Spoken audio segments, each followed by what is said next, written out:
Assalamualaikum warahmatullahi wabarakatuh. Di sini saya akan menjelaskan tentang sistem dan dinamika demokrasi Pancasila. Makna demokrasi.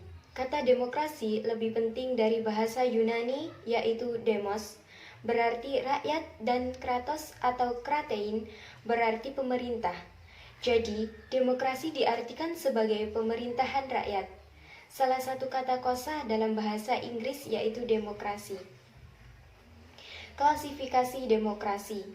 Demokrasi telah dibuat sebagai sistem politik yang dianut oleh sebagian besar negara di dunia. Meskipun demikian, dalam pelaksanaannya berbeda-beda, tergantung dari sudut pandang masing-masing. Berikut ini dipaparkan beberapa macam bentuk demokrasi. Yang pertama berdasar titik berat, yang kedua berdasar ideologi, dan yang ketiga proses penyaluran berdasar. Prinsip-prinsip demokrasi. Menurut Henry B. Mayo diumumkan oleh Miriam Budiarjo dalam bukunya yang berjudul Dasar-Dasar Ilmu Politik, mengungkapkan prinsip dari demokrasi yang akan mewujudkan suatu sistem politik yang mendorong sebagai prinsip-prinsipnya yaitu yang pertama, menyelesaikan perselisihan dengan damai dan secara melembaga. Yang kedua, menjamin terselenggaranya perubahan secara damai dalam suatu masyarakat yang sedang berubah.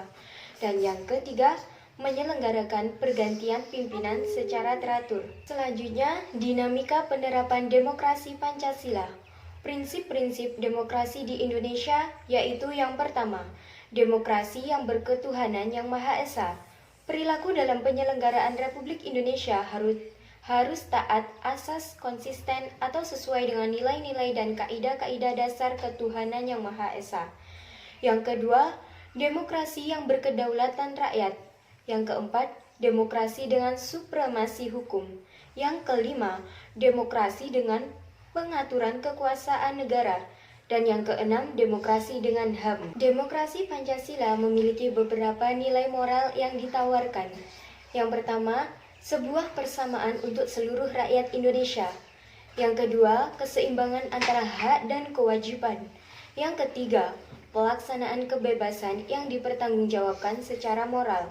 Yang keempat, mewujudkan rasa keadilan sosial. Dan yang kelima, pengambilan keputusan dengan musyawarah mufakat. Nilai moral bersumber dari Pancasila. Dalam sudut pandang normatif, demokrasi merupakan sesuatu yang ideal dilakukan atau diatur oleh negara.